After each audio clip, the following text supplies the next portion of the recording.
Assalamualaikum warahmatullahi wabarakatuh. Kami dari kelompok 7 ingin mempresentasikan dari materi perpajakan, yaitu pajak penghasilan atau PPh 21.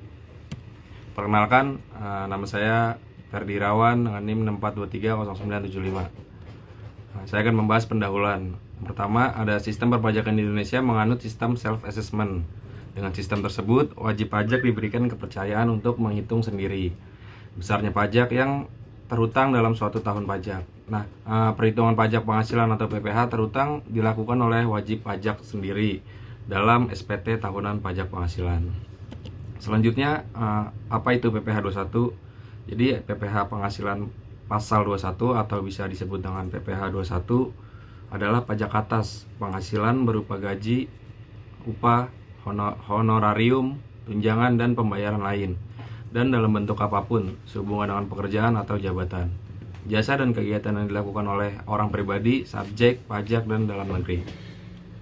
Selanjutnya ada dasar hukum PPh 21. Dasar hukum PPh 21 terdiri dari undang-undang yang mengatur pajak penghasilan, peraturan pemerintah yang memberikan rincian pelaksanaan, serta ketentuan dari Direktorat Jenderal Pajak yang menetapkan prosedur teknis pemotongan dan penyetoran pajak.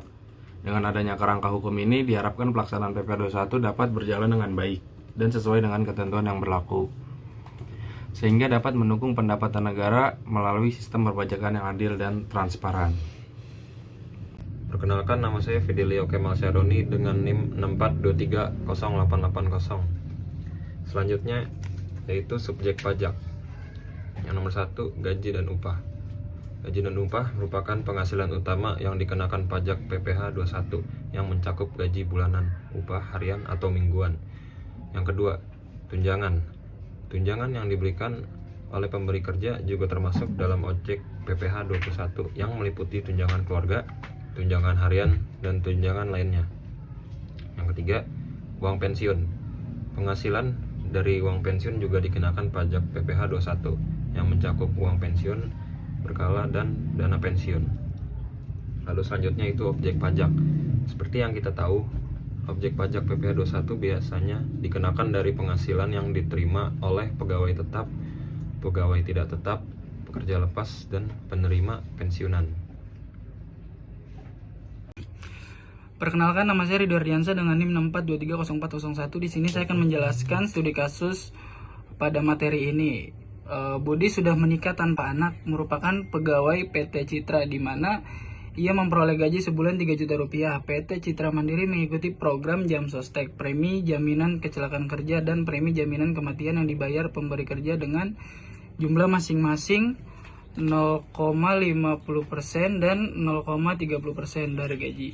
Selain itu, PT Citra juga menanggung iuran jaminan hari tua setiap bulan sebesar 3,70% dari gaji, sedangkan Budi membayar iuran jaminan hari tua sebesar 2,00% dari gaji setiap bulan. Di samping itu, PT Citra mengikuti program pensiun untuk pegawainya, di mana pembayarannya setiap bulan sebesar Rp100.000 untuk Budi ke dana pensiun yang pendiriannya disahkan oleh Menteri Keuangan. Sedangkan Budi membayar iuran pensiun sebesar Rp50.000 pada bulan Juli 2013. Budi hanya menerima pembayaran berupa gaji. Adapun perhitungan PPh 21 bulan Juli 2013 adalah sebagai berikut: gaji Rp3 juta, premi jaminan kecelakaan kerja Rp15.000, premi jaminan kematian Rp9.000, penghasilan bruto Rp3.024.000. Pengurangannya yaitu yang pertama, biaya jabatan 5% dikali Rp3.024.000 sama dengan Rp151.200. Yang kedua ada iuran pensiun, yaitu sejumlah Rp50.000. Yang ketiga ada iuran jaminan hari tua sebesar Rp60.000 yang dijumlahkan menjadi Rp261.200.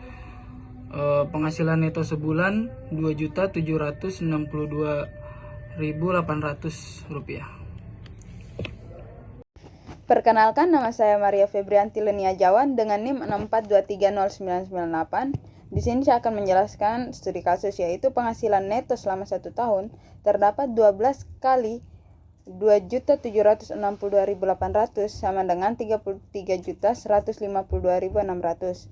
Untuk PTKP, yang pertama untuk WP sendiri terdapat 24.300 dan untuk tambahan WP kawin terdapat 2.025.000. Nah, penghasilan kena pajak selama setahun totalnya itu 6.828.600. Nah, total untuk WP dan tambahan WP kawin yaitu totalnya 26.325.000. Nah, pembulatannya terdapat 6.828.000. PPh terutang 5% dikali 6.828.000 sebesar 341.400. Dan untuk PPh pasal 21 bulan Juli sebesar 341.400 dibagi 12 sama dengan 28.452 rupiah.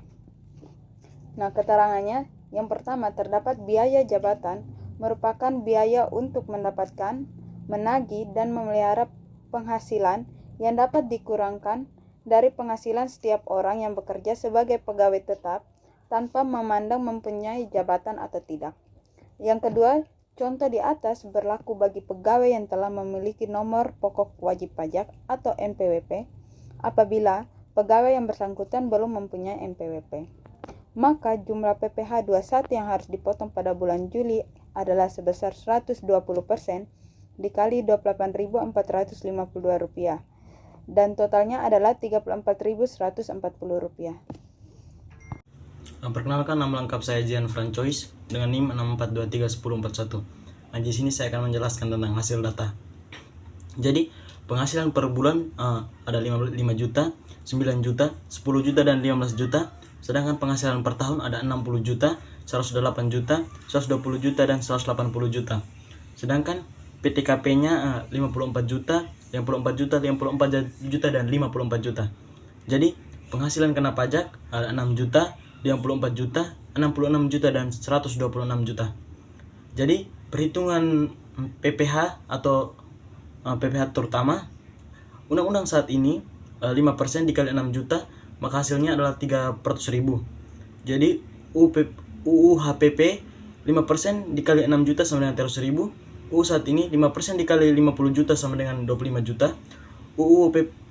Undang-undang HPP 5% dikali 54 juta sama dengan 2,7 juta.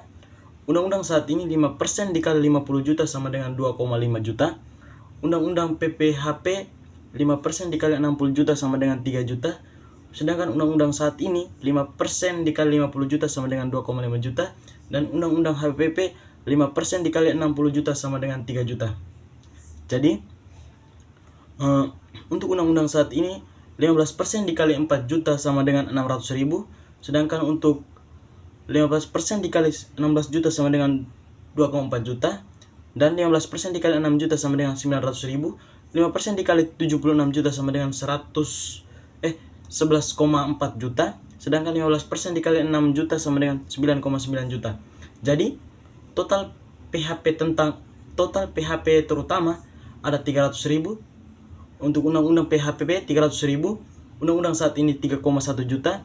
Undang-undang PHPP 2,7 juta. Undang-undang saat ini 4,9 juta. Undang-undang HPPP 3,9 juta. Undang-undang saat ini 13,9 juta. Dan undang-undang HPP 12,9 juta. Jadi, dari diagram di samping bisa kita lihat bahwa di atas 5 miliar sama dengan 35, di atas 60 juta sampai dengan 150 juta sama dengan 15, di atas 250 juta sampai dengan 500 juta ada 25, di atas 500 juta sampai dengan 5M ada 30.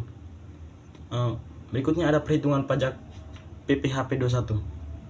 Cara perhitungan PPHP pasal 21 sejak Januari 2013, tata cara perhitungan pajak PHP penghasilan telah dirubah. Perubahan tersebut diberlakukan untuk tarif PPh pribadi dan PPh tidak kena pajak atau PTKP. Diubahnya tarif PPh serta PTKP mengacu pada Undang-Undang Nomor 36 Tahun 2008 dengan perincian sebagai berikut. WP tidak nikah 0 tanggungan, kodenya TK sama dengan 0. Tarif 1 sampai 1 2009 sampai dengan 31 Desember 2012 15,84 ribu.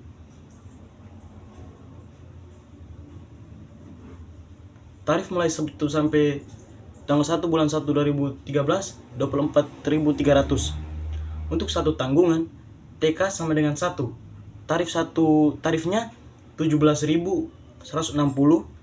Tarif dimulainya tanggal 1 bulan 1 2013 nya 26.325. Untuk 2 tanggungan maka kodenya adalah TK2. Jadi tarif tanggal 1 bulan 1 2009 sampai tanggal 31 Desember 2012 adalah 18.480. Tarif mulainya tanggal 1 bulan 1 2013 28.350. Sedangkan untuk 3 tanggungan kodenya TK/3. Tarif tanggal 1 bulan 1 2009 sampai dengan 31 Desember 2012 19.800. Tarif mulai tanggal 1 bulan 1 2013 sebesar 30.375.000. Perkenalkan, nama saya Calvin Ardianto dengan NIM 6423041.